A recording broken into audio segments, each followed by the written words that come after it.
뉴욕 증시가 소폭 하락하면서 마무리가 됐습니다. 고점 부담에 따른 차익 실현 매물이 나왔다, 이렇게 이야기가 나오고 있는데요.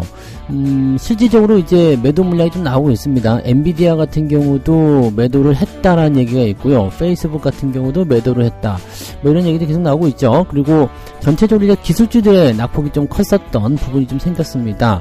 다우지수는 크게 변하지 않았거든요. 물론 장중에 출렁거린 부분이 있었습니다만 크게 부담될 만한 내용은 아니었는데 기술주들이 조금 출렁거리는 모습이 있었다, 이렇게 참고하셔야 될 것 같습니다. 이 내용들 같이 알아보도록 하고요. SK 하이닉스의 신고가가 쭉 이어질 것이다, 이런 전망이 이어지면서 시총 2위 자리를 조만간 되찾을 것이다, 이렇게 얘기가 나오고 있는데 글쎄요, 뭐 이게 당장 이루어질 것처럼 이렇게 얘기가 나오지만 실질적으로 이런 부분들은 쉽게 일어나는 내용은 아닙니다. 특히 2차전지와의 싸움이기 때문에 2차전지가 계속 지속적으로 내려가야 되는 부분이거든요. 근데 지금 그 2차전지의 급락은 그다지 권장할 만한 내용은 아니죠. 그래서 이 내용들 같이 좀 알아보도록 하고요. 잭팟 수주가 터진 에코프로비엠 어제 들썩하는 모습이 좀 있었잖아요. 근데 개인 투자자들은 여기서 희망을 보았다, 뭐 등등 여러가지 말들이 많지만 증권가에서는 뭐라고 얘기 나오느냐, 이미 반영된 것이다, 흥분하지 마라, 이렇게 얘기를 하고 있습니다. 증권사들의 이야기는 이미 이 수주까지 다 예상하고 있었다, 네, 그런 얘기를 하고 있는 모습인데, 자, 과연 뭐가 맞는지 알아보도록 합니다.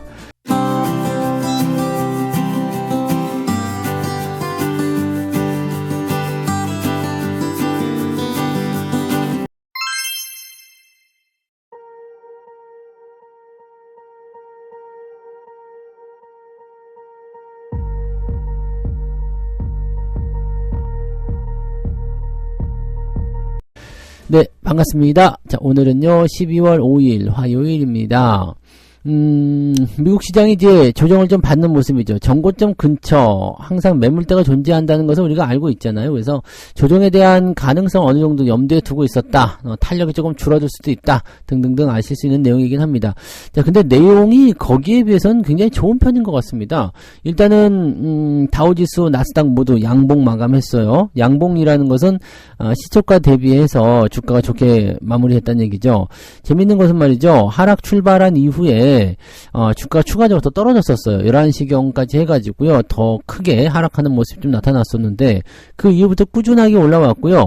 기술주들은 이제 어느 정도 반등하다가 살짝 멈추는 구간에서 그냥 적당하게 마무리가 됐는데 다우지수는 꾸준하게 올라가서 결국에는 마이너스 0.11% 마무리됐습니다. 마이너스 0.11%는요 그냥 뭐 움직임 없었다 보시면 돼요. 그러니까 뭐 횡보, 네, 횡보, 그냥 보합 수준 이렇게만 생각하시면 되는 거거든요. 그러니까 여기는 시장에 대해서 크게 걱정하실 만한 부분이 일어나지 않았다라고 생각하실 수 있는 내용이 되는 거고요. 나스닥 같은 경우는 0.84, 네, 마이너스 0.84%였기 때문에 요거는 이제 기술주들에게 약간 변화가 있었을 것이다 라고 생각이 될 수 있는 내용이 좀 될 겁니다. 자, 이 부분들을 한번 알아보도록 할게요. 자, 일단은 뭐 금리 관련한 부분이 가장 중요한 포인트겠죠. 네, 왜냐면 다음 주에 FOMC 앞두고 있는 상황에서 이제 이번 주말에 실업률 지표, 그리고 다음 주 초반에 CPI 지표, 인플레이션, 뭐 계속 국채금리 요즘에 좀 내려가는 모습이 있죠. 그래서 그런 부분들 계속 있어서 이 금리와 관련된 얘기밖에 지금 뉴스 나올 게 없긴 한데요. 지표를 일단 좀 지켜보자, 이런 이야기들도 조심스럽게 나오고 있기도 하고요.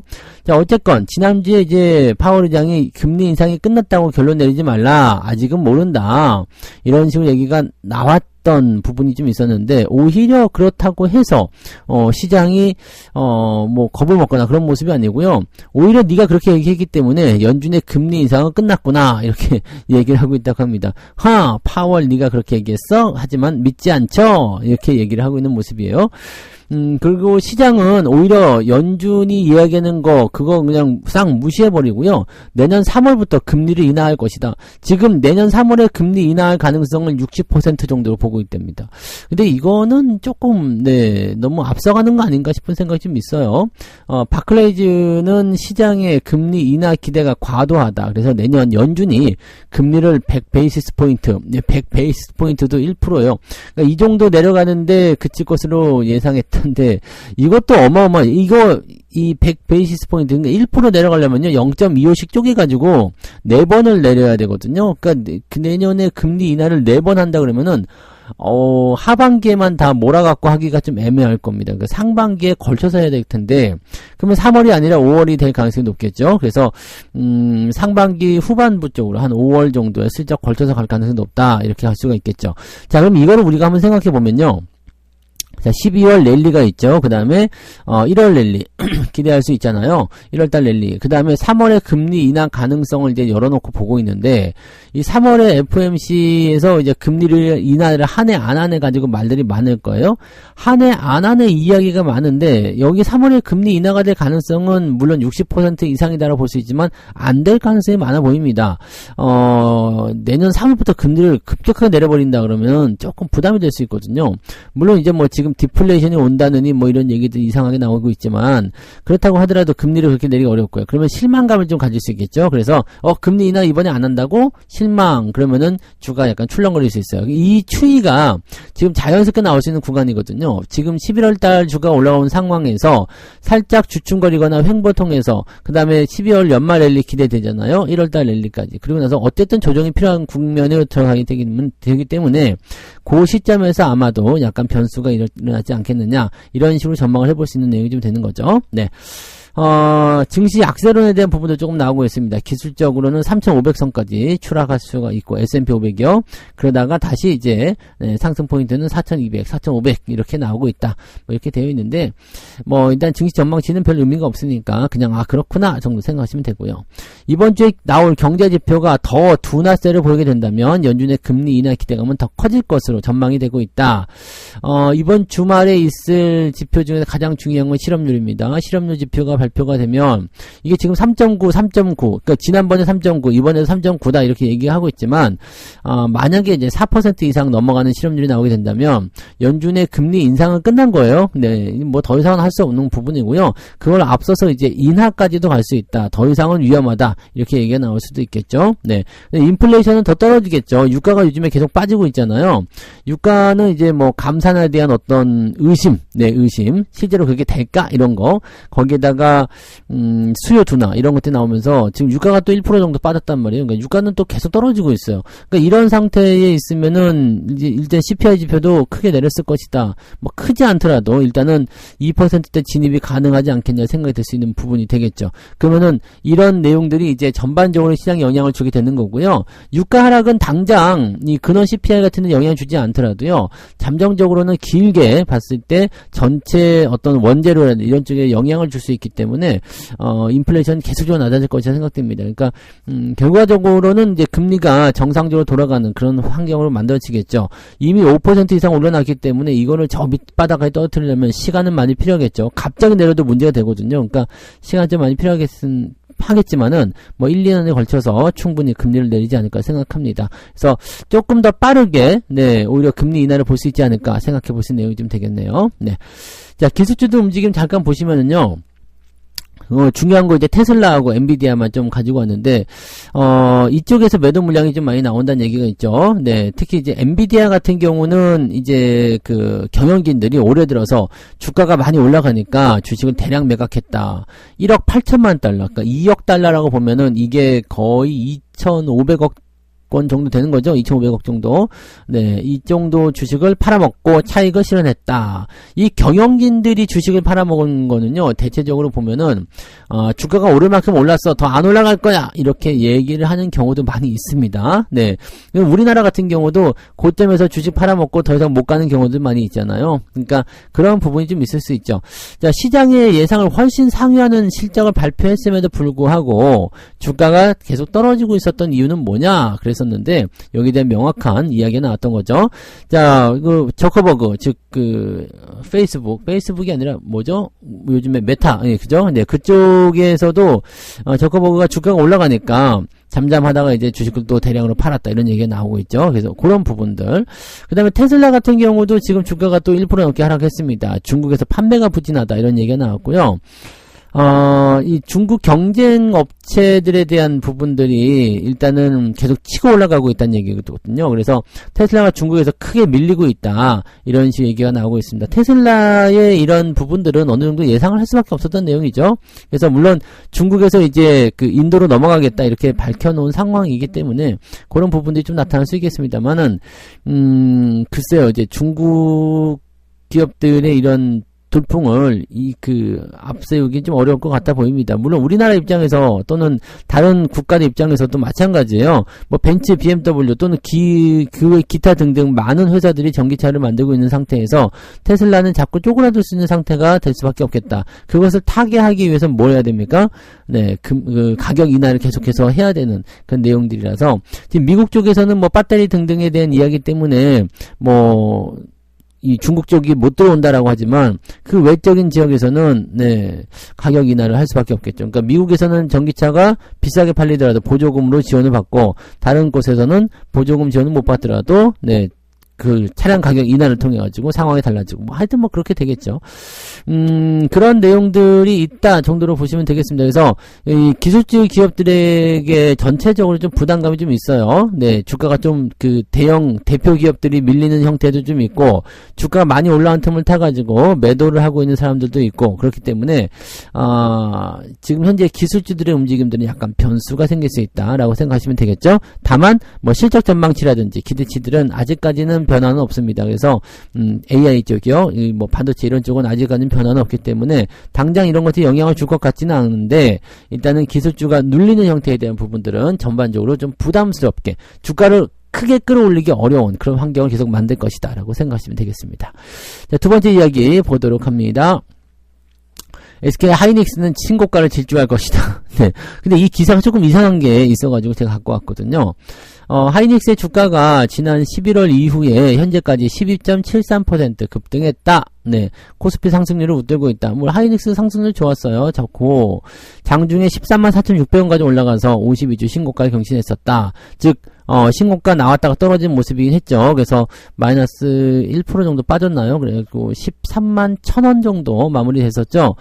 그 정도면 괜찮아요. 그래서 이 정도면은 훌륭한 거고 13만 6,000원 그거 넘어서는 상황이 만들어지면은 21년 4월 28일 날 13만 5,000원이었는데 그 이후에 이제 더 큰 모습을 기대할 수도 있지 않겠습니까? 그래서 계속 가고 있다. 일단은 그게 중요한 거고 이 하이닉스의 전망이 계속 밝아지고 있다 이렇게 생각하시면 되겠죠. 자, 하이닉스의 주가 우상향하면서 LG에너솔루션과의 시총 2위 자리를 놓고서 엎치락뒤치락하고 있다 이런 얘기인데 여기서 좀 이상한 거죠.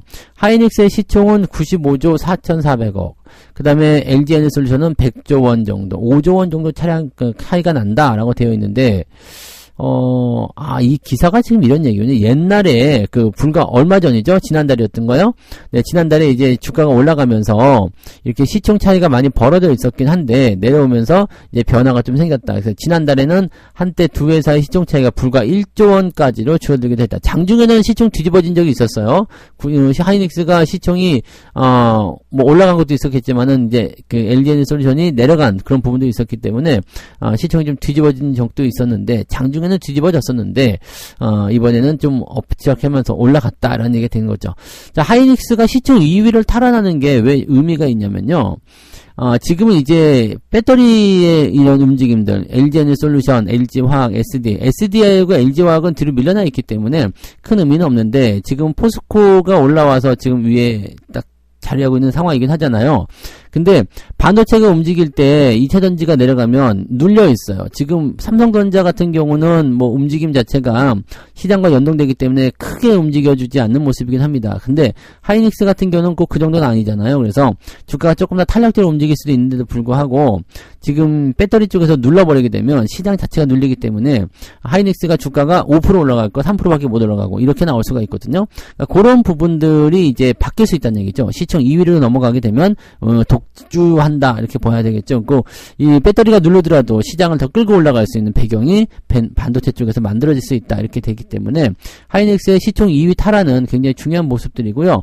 다른 종목군들도 치고 올라오면서 시총을 좀 탈환해줄 필요성이 있겠죠. 특히 2차전지 쪽 배터리 쪽이 내려가게 된다라면 그 자리를 자동차가 채우든 아니면은 뭐 전기전자가 다시 또 더 들어와서 채우든 뭐 어떤 식으로든 그 자리를 채워나가면서 이 2차전지에 대한 어떤 영향력을 점점점 감소를 좀 시켜줘야 된다 이렇게 봐주셔야 될 겁니다.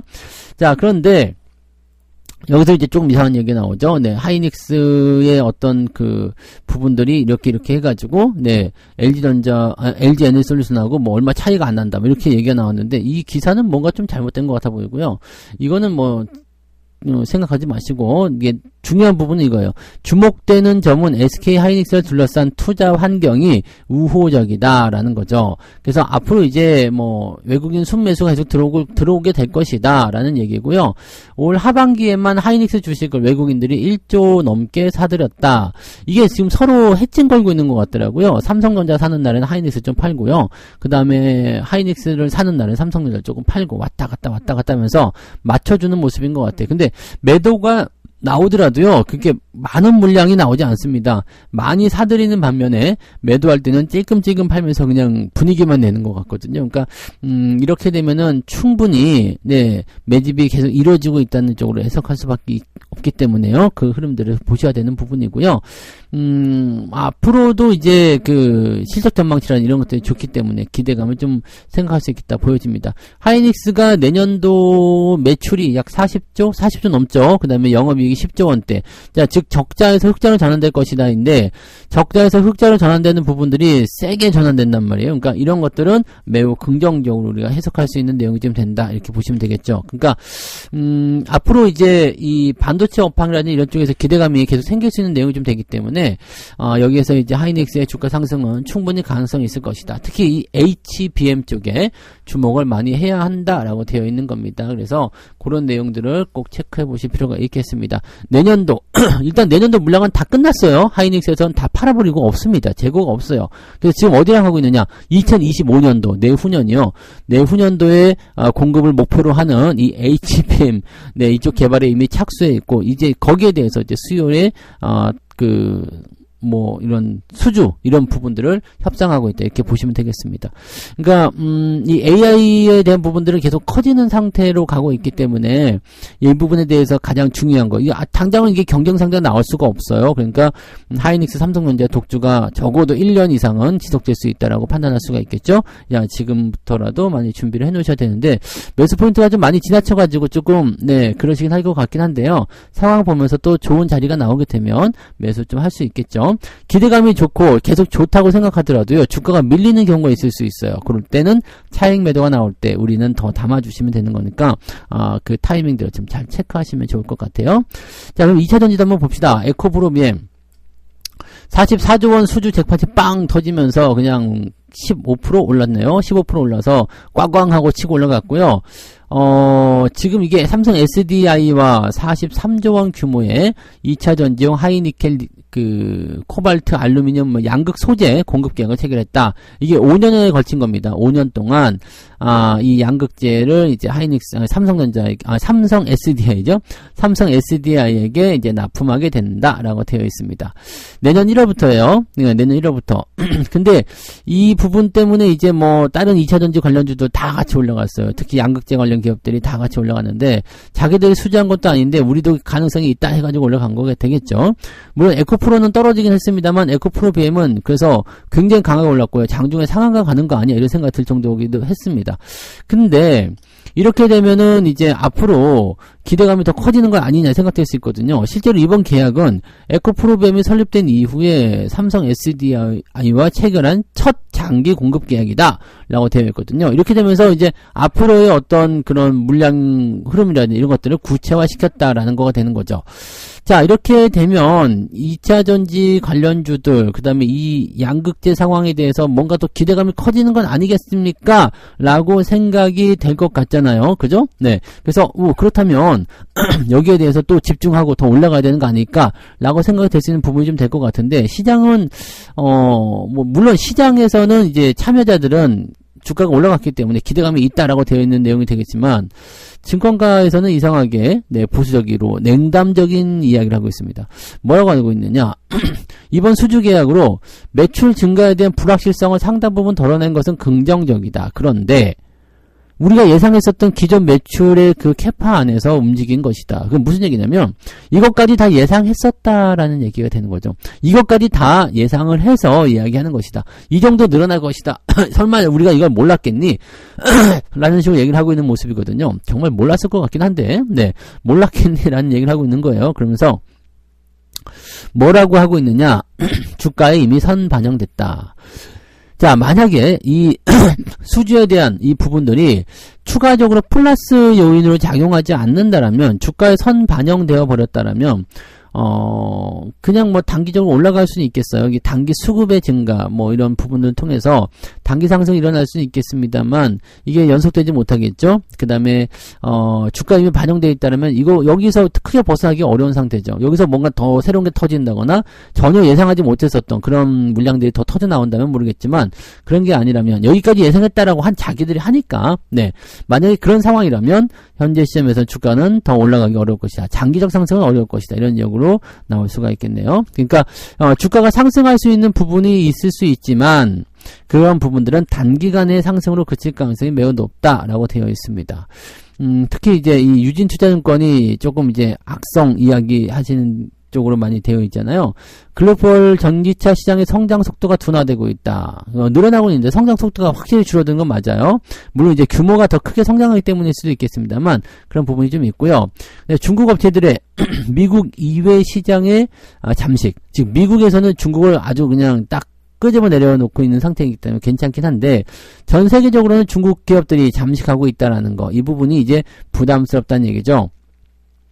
물론 이제 뭐 미국 쪽만 파가지고 먹고 살 수도 있어요. 근데 실제로는 이제 그 배터리 쪽으로 봤을 때 조금 이제 가격적인 측면이라든지 이 뭐 양극재 이런 가격들도 내려간다면서요. 그러니까 그런 부분들이 지속적으로 이제 그 다운이 된다라면 거기서 이제 부담감들도 생길 수밖에 없을 것이다. 뭐 이런 전망들을 하고 있다고 합니다. 이거는 가봐야지 알 것 같아요. 가봐야지 알 것 같은데 전기차 시장이 성장하는 건 맞잖아요. 근데 한 가지 문제는 이제 이 전기차 시장에 대한 걱정이 아니라 배터리 시장에 대한 걱정이에요. 배터리는 이제 중국이 거의 잠식하다시피 하고 있는데 메이드 인 차이나, 싸구려 이런 식의 인식이 있겠지만 그래도 가성비가 좀 높아지는 그런 형태의 배터리가 나오게 된다면 안 쓸 이유가 없거든요. 미국이 계속 막고 있다고 하지만 미국은 아시겠지만 북미 시장이 아무리 크다 그래도요 전체 시장의 10% 정도도 채 안 됩니다. 10%가 채 안 되죠. 그래서 그 정도만 바라보고 있다. 거기서 그 모든 것을 우리가 다 독점한다고 하더라도 쉽지는 않거든요. 그러니까 이런 것들을 우리가 생각해 볼 필요는 있습니다. 그래서 요 증권사들의 이야기들도 한번 관심 있게 좀 보시고요. 어쨌든 수주 잭팟이 터졌다는 거 44조 원, 이거 어마어마한 거죠.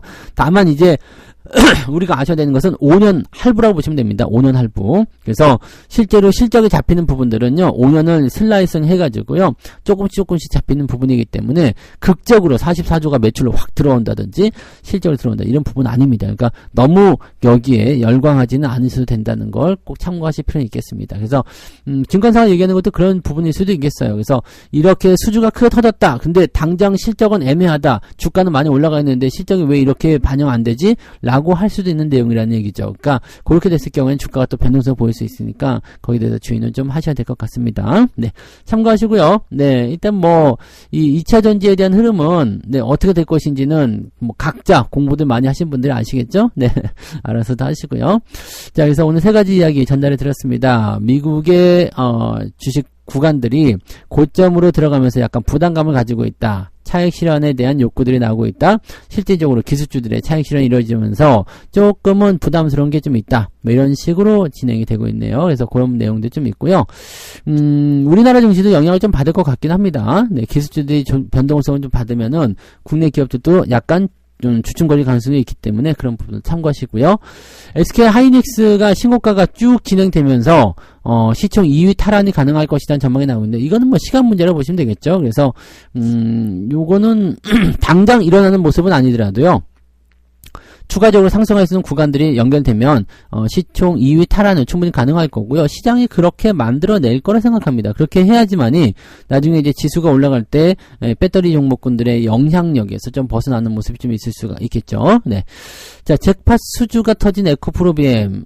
일단은 기대감은 굉장히 모아진 상태예요. 그리고 관련 기업들도 많이 좋아졌습니다만 의문점이 있다. 이미 반영됐다. 네, 이미 반영됐다. 그리고 또 한 가지. 수주라는 것은요, 실제로 실적이 터진 게 아니에요. 물론 이제 장기적 실적이다라고 볼 수 있겠지만은 그거를 네, 차곡차곡 납품하면서 실적이 그만큼 잡힌다는 얘기죠. 그러니까 44조 원을 5년으로 나눠야 되는 거니까 어떻게 돼요? 8조 원? 네. 연간 8조에서 9조? 네, 9조 원 정도를 보면 되겠네요. 연간 9조 원 정도 이제 매출이 늘어난다. 이렇게 보시면 된다는 얘기거든요. 그러니까 내년도에 또는 지금 당장 44조가 빵 증가하는 것은 아닐 것이다. 그러면 이렇게 봤을 경우에는 이것까지도 이미 예상했어! 네, 라고 증권사가 얘기하는 것도 어느 정도 예상이 가능하겠죠. 또 양극재 가격이 내려가면 지금 현재 수준을 봤을 때 이 공급 물량에 대한 부분이 이제 70톤, 80톤 정도지만 이것이 이제 양극재 가격이 내려가게 되면 실제로 거기에 미치지 못하는 실적을 보일 수도 있습니다. 그러니까 여러 가지 내용들을 좀 고려해서 참고하시고요. 단기간에 이제 이런 기대감을 통해서 올라오는 것은 당연한 부분이 되겠습니다만 변동성이 나타날 수 있다는 것은 참고하셔야 될 것 같습니다. 자, 책 한 꼭지 읽고 마무리하도록 하겠습니다. 143페이지입니다. 쇠를 단단하게 만들기 위해서는 수차례에 걸쳐서 불에 달구고 망치로 내려치는 그런 작업을 반복해서 수행해야 한다. 주가 더 크게 상승하려면 상승과 하락을 수도 없이 반복해야 되는 경우가 많으니 추세가 우상향의 주식이라면 단기 변동은 잘 참아내는 것이 유리하다. 자, 오르고 내리고 하는 것은 당연한 거 아닙니까? 어느 정도 올라갔다가 어느 정도 내려갔다가 이러면 계속 나타나야 되는 부분이기 때문에 이런 부분들은 꼭 여러분들이 이런 것은 당연한 과정이구나 라고 생각하면서 가셔야 됩니다. 이럴 때 여러분들이 마음의 멘탈이 흔들린다거나 이렇게 나오면은 좋은 기회를 놓치게 될 수도 있어요. 네. 자, 오늘도 여러분들 화이팅 성공 투자하시고요. 저는 장중시장에서 다시 오도록 하겠습니다. 고맙습니다. 본 방송에서 제공되는 모든 정보는 투자 판단의 참고 자료이며 투자의 최종 책임은 본 방송을 이용하는 본인에게 있습니다.